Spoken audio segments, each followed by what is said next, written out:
நெல்லை திசையின் விலையில் உள்ள ஒரு டீ கடைக்கு வந்த நகைச்சுவை நடிகர் TSR ஸ்ரீனிவாசனை ரசிகர்கள் நகைச்சுவை செய்து சிரிக்க வைத்த வீடியோ இணையத்தில் வேகமாக பரவி வருகிறது. எங்கள் வீட்டு பிள்ளை, கட்டா குஸ்தி, சைரன், சேதுபதி உள்ளிட்ட படங்களில் நகைச்சுவை கதாபாத்திரத்தில் நடித்த நடிகர் TSR ஸ்ரீனிவாசன் திரைப்பட படைப்பிற்காக திசையின் விளை வந்துள்ள நிலையில் அங்குள்ள டீ கடை ஒன்றிற்கு பால் குடிக்க சென்றார். அவரை கண்டு உற்சாகமடைந்த ரசிகர்கள் பால் சாப்பிட வந்த நகைச்சுவை நடிகரை பாலூட்டி வளர்த்த கிளி என பாட்டு பாடி கலாய்த்தனர்.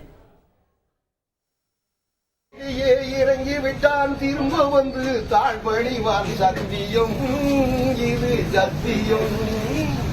செல்லமாயங்கு முட்டுதம்மா, பாலூட்டி வளர்த்த கிளி, பழம் கொடுத்து பார்த்து கிளி, நான் வளர்த்த செல்ல பச்சை கிளி, நாளை வரும் கச்சேரிக்கு செல்லம்மா என்று செல்லம்மா, செல்லம்மா. செய்திகளை உடனுக்குடன் தெரிந்து கொள்ள உடனே சப்ஸ்கிரைப் பண்ணுங்க.